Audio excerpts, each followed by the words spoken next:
नमस्कार दोस्तों, मैं सुजीत बाय द फैक्ट के एक और वीडियो में आपका स्वागत करता हूं। दोस्तों, इंडिया एक ऐसा देश है जहां आज भी बहुत सारे जगहों पे लोग बीमार पड़ने पर डॉक्टर से ज्यादा बाबाओं में यकीन रखा जाता है। धर्म चाहे कोई भी हो, हिंदू, मुस्लिम, सिख या ईसाई, लेकिन जैसे इन धर्मों का मूल एक है, भाव एक है, जिस्ट एक है, वैसे ही एक कॉमन चीज है, वो है सुपरस्टिशन। और इसी सुपरस्टिशन का फायदा उठाते हैं कुछ पाखंडी बाबा। आस्था और अंधविश्वास के बीच एक फाइन लाइन गैप होता है, लेकिन प्रॉपर नॉलेज ना होने के कारण बहुत सारे लोग इस गैप को समझ ही नहीं पाते। इसीलिए इंडिया की हर दूसरी गली में आपको एक ना एक बाबा तो जरूर मिल जाएगा। और आजकल तो ये बाबाएं सेलिब्रिटीज बन चुके हैं। वीआईपी ट्रीटमेंट मिलता है इन्हें। राम रहीम से लेकर आसाराम बापू, राधा मार, रिसेंटली हाथरस के एक्सीडेंट में मेन पॉइंट ऑफ अट्रैक्शन भोले बाबा, बागेश्वर बाबा या फिर कोट पैंट पहने हुए पादरी बजिंदर सिंह। न जाने कितनी लड़कियों की जिंदगी से खिलवाड़ किया है राम रहीम जैसे बाबाओं ने, कितनी लड़कियों का बलात्कार किया है इन्होंने। वैसे ही आसाराम बापू एक माइनर लड़की के रेप केस में सलाखों के पीछे हैं। यही नहीं, उनका लड़का आश्रम की ही एक लड़की की बलात्कार की सजा काट रहा है। मार्केट में एक नए बाबा आए हैं जो खुद को पादरी बजिंदर सिंह कहते हैं। टिपिकल बाबाओं की तरह कपड़े नहीं पहनते, कोट पैंट पहनते हैं। आलू लूलिया कहकर लोगों का भूत भगाते हैं, जो खुद को देवदूत कहते हैं। उन्हें भी रेप केस में पंजाब पुलिस ने अरेस्ट किया है। लिस्ट बहुत लंबी है दोस्तों, सिर्फ एक वीडियो में इन सारे बाबाओं को कवर करना पॉसिबल ही नहीं है। लेकिन आज की वीडियो में हम एक ऐसे बाबा के बारे में बात करेंगे जिनके बारे में अभी तक मैंने कुछ भी नहीं कहा है। वो है आज के सोशल मीडिया स्टार बाबा बागेश्वर धाम सरकार। चलिए आज की वीडियो में इस बाबा का भांडा फोड़ते हैं और जानने की कोशिश करते हैं कि कैसे करोड़ों लोगों को ये बाबा बेवकूफ बनाता जा रहा है। ये बागेश्वर बाबा ज्यादा दिनों से मार्केट में नहीं आया है, लेकिन इनका मार्केटिंग स्ट्रेटेजी इतना ज्यादा स्ट्रांग है कि बाबाओं की कम्युनिटी में बहुत जल्द अपना पोजीशन स्टेबल कर चुका है। 1996 में पैदा हुआ 28 साल का ये बाबा का असली नाम है धीरेन्द्र कृष्णा गर्ग, जो कि बाद में खुद को सेल्फ डिक्लेयर शास्त्री बताते हैं। शास्त्री यानी जो शास्त्रों का ज्ञान रखता हो। भारत का दिल यानी मध्य प्रदेश का एक डिस्ट्रिक्ट है छतरपुर। मंगल और शनिवार को दिल्ली की तरफ से छतरपुर जाने वाली ट्रेन को स्टेशन आने से पहले ही बीच में चेन खींचकर रोक दिया जाता है। फिर उस ट्रेन से बहुत सारे लोग उतरते हैं। उनका डेस्टिनी होता है वहां से 35 किलोमीटर दूर गड़ा नाम का एक गांव, जिस गांव में है बाबा बागेश्वर धाम सरकार का मंदिर। पहले इस एरिया के पहाड़ों में एक शिव मंदिर हुआ करता था और उस मंदिर के बगल में ही एक शमशान घाट था, जहां पर ब्लैक मैजिक रिलेटेड काम किए जाते थे। लोकल लोगों की माने तो इसी शिव मंदिर के पास में ही एक हनुमान जी की मूर्ति स्थापित करते हैं धीरेन्द्र के दादाजी, और बाद में उस मूर्ति को लेकर एक मंदिर का रूप दे दिया जाता है। धीरेन्द्र के दादाजी वहां के पुरोहित थे और उसके बाद धीरेन्द्र भी स्कूल लाइफ से ही पढ़ाई लिखाई छोड़कर उसी मंदिर में अपने दादाजी से पूजा पाठ, जादू टोना और माइंड रीडिंग जैसी कला को सीखता था। यह बागेश्वर बाबा सबसे ज्यादा लाइमलाइट में तब आया जब इसने 2022 में हिंदू राष्ट्र के ऊपर इसका दिया हुआ एक कमेंट सोशल मीडिया पर वायरल हुआ। इसने अपनी एक सभा में कहा कि सभी हिंदू एक हो जाओ और पत्थर फेंकने वालों के घरों पर बुलडोजर चलाओ। निवेदन है सब हिंदू एक हो जाओ और पत्थर मारने वालों के घर पर बुलडोजर चलाओ। हिंदुत्व का झंडा लहराते हुए कम्युनल वायलेंस फैलाने में ये बाबा कोई कमी नहीं रखते। इनके भड़कीले कमेंट्स को रील बनाकर सोशल मीडिया पर वायरल किया जाता है। वायरल से याद आया, इस बाबा का एक YouTube चैनल भी है जिसका वर्तमान में 8.42 मिलियन से ज्यादा सब्सक्राइबर है।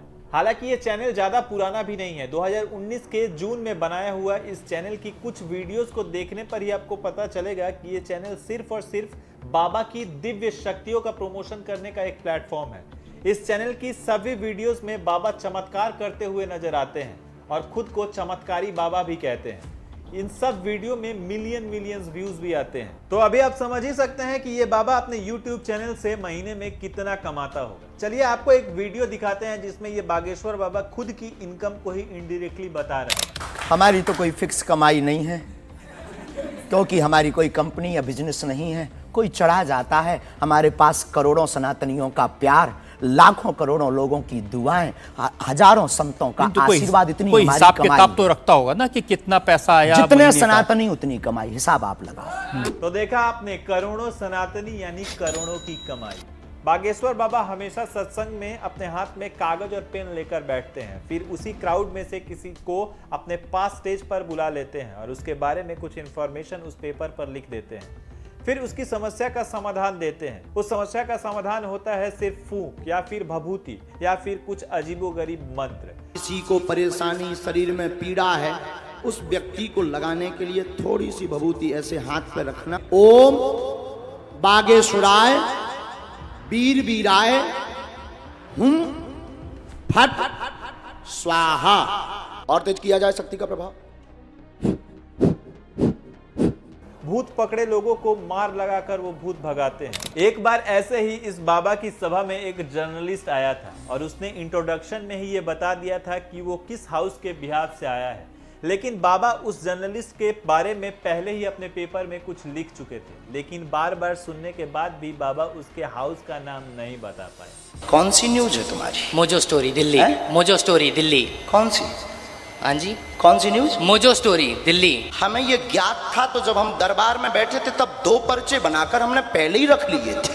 ये क्या लिखा है? एक व्यक्ति परीक्षा लेने आएगा, बीच में टोकेगा, बदतमीजी करेगा, नालायक है, उसको बुलाने की आवश्यकता नहीं, ठिकाने लगा भी देना है। और टीम मौजोस्को से आएगा तो बाबा जी बंदे ने तो पहले ही अपने हाउस का नाम बता दिया था, लेकिन आप जैसे सिद्ध पुरुष से इतनी बड़ी गलती आखिर कैसे हो गई? बागेश्वर बाबा ने पहले एक वीडियो में खुद को बताया था कि वो मैजिशियन नहीं है, क्योंकि मैजिशियंस की बाउंड्री होती है, वो एक सिद्ध पुरुष है। लेकिन अगर वो वास्तव में ही सिद्ध पुरुष हैं तो वो आखिर क्यों अनटचेबिलिटी को प्रमोट करते हैं? कैसे? चलिए देखते हैं इस क्लिप में। चलो पल्लू और पल्लू एक भी बस छूना नहीं है, मैं अछूत आदमी है ना छू। जैसा कि आपने इस वीडियो में देखा कि एक भक्त के आते ही कैसे बागेश्वर बाबा अपना पैर खुद ही उठा देते हैं कि चलो पैर छू और प्रणाम करो, वैसे ही दूसरी तरफ आपने देखा कि एक बुजुर्ग वक्त के आते ही उन्होंने उसे नीच जात कहकर हटा दिया। अगर वो सच में सिद्ध पुरुष हैं तो एक बुजुर्ग के साथ ऐसा व्यवहार वो कैसे कर सकते हैं? इस सवाल का जवाब मैं आप लोगों पर ही छोड़ता हूं। चलिए बागेश्वर बाबा का दूसरा भांडा फोड़ते हैं। बागेश्वर बाबा ये दावा करते हैं कि उनका एक सेनापति भी है, जो कि एक इनविजिबल भूत है, जो किसी को दिखाई नहीं देता। और ये भरी सभा में अपने सेनापति को बुलाते हैं और कमांड देते हैं, जाओ सेनापति मार लगाओ, जाओ सेनापति मार लगाओ। और ये कमांड सुनते ही मानो सेनापति सामने बैठे हुए बंदा जिसको भूत पकड़ा हुआ है उसे मार लगाता है और इसे भूत भाग भी जाता है। सेनापति फटाफट पटकारो चमीटा, मार लगाई जाए उठा पटक करो इसकी और ते चमीटा भटका ले जाए। इस जिंद को और मारो। जितना इन प्रेतों ने परेशान किया उतना मार मार के इन्हें परेशान किया जाए। किसको किया? मार मार के इसको करो। चलो यहाँ तक तो समझ में आता है, स्क्रिप्ट है, कुछ भी हो सकता है। लेकिन बाबा जी मुझे एक बात आप समझाएं कि आपका इस सेनापति को भी सिर्फ हिंदी ही समझ में आती है, इसकी भी इंग्लिश आपकी तरह जीरो ही है, क्योंकि आप जब भी इसे हिंदी में कमेंट देते हैं कि जाओ सेनापति मार लगाओ, वैसे ही सामने बैठे हुए बंदे को ये मार लगाना शुरू करता है। लेकिन मानो अगर किसी बंदे को हिंदी समझ में नहीं आती, वो सिर्फ इंग्लिश समझता है, तब जब बाबा कमेंट देते हैं अपने सेनापति को कि जाओ सेनापति मार लगाओ, तब ये सेनापति काम क्यों नहीं करता? उस बंदे पर कोई इफेक्ट क्यों नहीं दिखता? एक्चुअली में होता क्या है दोस्तों कि जब ये कमेंट देते हैं कि जाओ सेनापति मार लगाओ, सामने जो बंदा बैठा होता है जिसको हिंदी आती है वो तभी अपनी एक्टिंग शुरू करता है, मानो सेनापति उसे मार रहा है। लेकिन जिस बंदे को हिंदी नहीं आती उसको कैसे पता चलता है कि बाबा ने क्या कमेंट दिया है? इसीलिए वो कोई रिएक्ट नहीं करता और बाबा पकड़े जाते हैं। और बागेश्वर बाबा इतने पर ही नहीं रुकते, ये हद तो तब कर देते हैं जब ये अपने एक फॉलोअर को 4th स्टेज कैंसर का ट्रीटमेंट भी बता देते हैं। वो भी कैसे? 11 दिन तक अखंड ज्योति और गौमूत्र के सेवन से। यकीन नहीं आता? चलिए आपको दिखाते हैं। माँ बीमार है, 3 साल से दर्द कैंसर नामक रोग बना हुआ, ओमवती को कृपा हो जाएगी, आशीर्वाद है।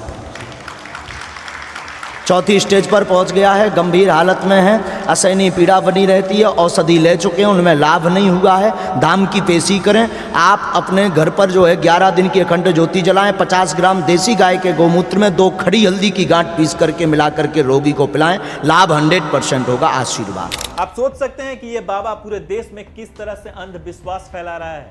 अगर ज्योति जलाने से और गौमूत्र से ही कैंसर का ट्रीटमेंट हो जाता है तो पूरे देश में इतने बड़े बड़े कैंसर रिसर्च सेंटर की जरूरत क्या थी? इतने बड़े बड़े डॉक्टर्स की जरूरत क्या थी? पूरे देश में गौशाला खोलने से ही तो कैंसर का ट्रीटमेंट हो सकता था, है कि नहीं? अपने फॉल्स चमत्कार से लोगों को बेवकूफ बनाने की कला तो सोशल मीडिया पर बहुत ज्यादा वायरल है, लेकिन बाबा बागेश्वर धाम की एक और डार्क साइड के बारे में बताते हैं। ये जहां के रहने वाले हैं, वहीं पहाड़ी के नीचे पहले एक पंचायत भवन हुआ करता था, लेकिन आफ्टर डेवलपमेंट वहां अब बाबा बागेश्वर धाम बन चुका है।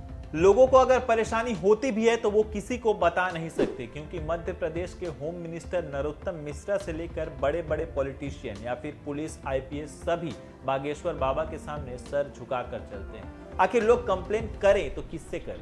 ग्राउंड रिपोर्ट के मुताबिक बागेश्वर धाम फेमस होने के बाद उस एरिया में हजारों लोगों का रोज भीड़ लगता है। वो जगह कॉमर्शियल प्लेस बन चुका है। डेवलपमेंट के कारण वहां पर एकड़ जमीन की कीमत करीब 80 लाख रुपए तक पहुंच गई है।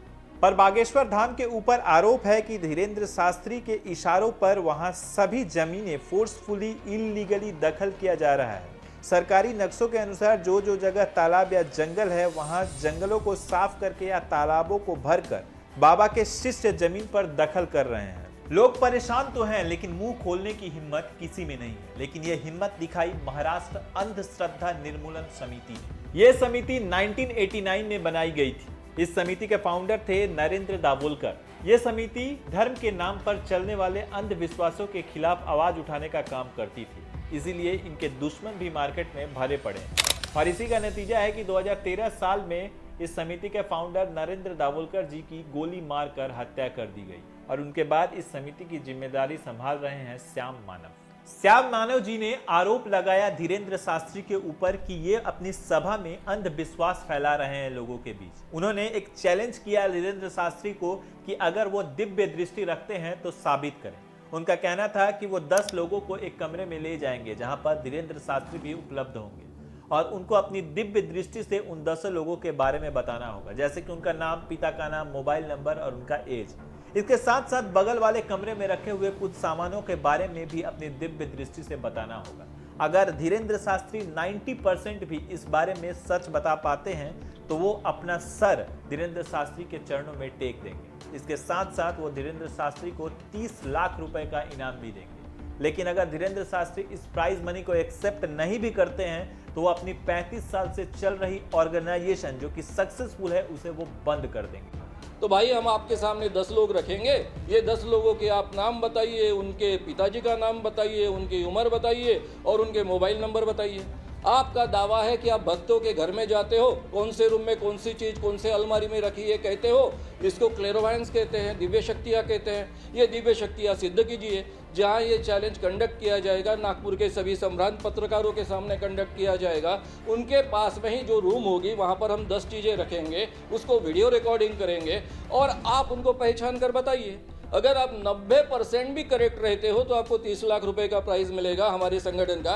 अगर 30 लाख रुपए नहीं चाहिए तो भी आप आगे आइए। 90% करेक्ट बताते हैं तो उनके चरणों पर मैं माथा टेकूंगा, उनसे माफी मांगूंगा और मेरा ये 40 सालों से जो संगठन का काम चल रहा है वो पूरी तरह से हम बंद कर देंगे। लेकिन इतने बड़े चैलेंज के बावजूद धीरेन्द्र शास्त्री इस चैलेंज को एक्सेप्ट नहीं करते हैं और चुपचाप वहां से निकल जाते हैं। लेकिन इसके बाद से ही श्याम मानव जी को जानलेवा धमकियां आने लगती हैं और पुलिस को बाध्य होकर उनकी सिक्योरिटी बढ़ानी पड़ती है। लेकिन अब सबसे बड़ा सवाल यह आता है कि इंडिया में आखिर इन बाबाओं का इतना ज्यादा चलता कैसे है? आखिर 3 में से एक इंसान किसी न किसी बाबा के पास पहुंच कैसे जाता है? इस सवाल का सबसे बड़ा जवाब है मेंटल हेल्थ प्रॉब्लम या फिर डिप्रेशन। टाइम्स ऑफ इंडिया में पब्लिश हुआ एक रिपोर्ट के मुताबिक इंडिया के युवाओं में डिप्रेशन का रेट डे बाय डे बढ़ रहा है और इस सिनेरियो में ये रेट 31% से 57% तक पहुंच चुका है। एनडीटीवी में पब्लिश एक आर्टिकल की माने तो एक्सपर्ट के अनुसार मेंटल हेल्थ इशू या फिर डिप्रेशन से जूझ रहे 80% भारतीय इलाज नहीं करवा रहे हैं।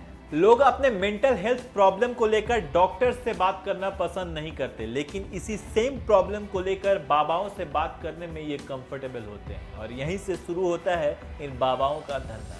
लेकिन यहाँ पर सबसे बड़ा सवाल यह आता है कि जब धीरेन्द्र शास्त्री किसी इंसान के बारे में उस पेपर में लिखता है तो वो कैसे लिखता है? क्या वो सच में किसी दिव्य दृष्टि का अधिकारी है? बिल्कुल भी नहीं। यहाँ पर किसी भी दिव्य दृष्टि का कोई रोल ही नहीं है। यहाँ पर सब कुछ माइंड रीडिंग का खेल है। ये एक ट्रिक है जो कि कोई भी इंसान सीख सकता है। अगर वो सीख ले और सीखने के बाद लगातार प्रैक्टिस करता रहे तो किसी भी अजनबी इंसान के बारे में 3 या 4 लाइन लिखना कोई डिफिकल्ट जॉब नहीं है। ये एक ट्रिक की तरह ही काम करता है, लेकिन धीरेन्द्र शास्त्री के केस में ये ट्रिक भी काम नहीं करती, क्योंकि यहाँ पर सब कुछ स्क्रिप्टेड होता है। यहाँ पर कौन क्या बोलेगा या करेगा सब कुछ पहले से ही रिहर्सल किया हुआ रहता है। लेकिन जैसा कि मैंने आपको वीडियो के बीच में ही बताया था कि धीरेन्द्र शास्त्री को बहुत सारे political parties, politicians, IPS officers या पुलिस का बहुत ज्यादा सपोर्ट मिलता है, इसलिए उस पर कभी भी कोई एक्शन नहीं लिया गया है अभी तक। इसके अलावा धीरेन्द्र शास्त्री को सबसे बड़ा सपोर्ट मिलता है बीजेपी की तरफ से। जी हाँ, बीजेपी की तरफ से धीरेन्द्र शास्त्री को बहुत ज़्यादा सपोर्ट है। कभी कभी तो धीरेन्द्र शास्त्री की ड्राइविंग सीट पर बीजेपी के कैंडिडेट मनोज तिवारी तक को देखा गया है। इसीलिए धीरेन्द्र शास्त्री कितना भी अंधविश्वास क्यों ना फैला ले, उसके अगेंस्ट में अभी तक कोई भी एक्शन नहीं लिया गया। लेकिन वीडियो के अंत में मेरे सीधे मन में एक सवाल जरूर आता है कि आखिर धीरेन्द्र शास्त्री अगर इतना ही निर्भुल प्रेडिक्शन कर सकता है तो देश में होने वाले आतंकवादी हमले, ट्रेन एक्सीडेंट या कोई भी नेचुरल कैलेमिटीज को वो पहले से ही क्यों नहीं प्रेडिक्ट कर लेता। हो सकता है कि उसे नॉर्मल तरीके से ना रोका जा सके, लेकिन धीरेन्द्र शास्त्री के टोटके के द्वारा तो रोका जा ही सकता था अगर वो इतना ही टैलेंटेड है। आखिर वो अपने इस टैलेंट का यूज लोगों की रियल लाइफ में भलाई करने में क्यों नहीं करता। आखिर लोगों को बेवकूफ बनाकर करोड़ों रुपए की गाड़ियों में चढ़कर सैकड़ों बॉडीगार्ड के साथ लेकर अंधविश्वास फैलाना ये कहां का न्याय है। आपका धीरेन्द्र शास्त्री को लेकर क्या राय है, आप हमें कमेंट में जरूर बताइए। तब तक के लिए मिलते हैं अगली वीडियो में। नमस्कार।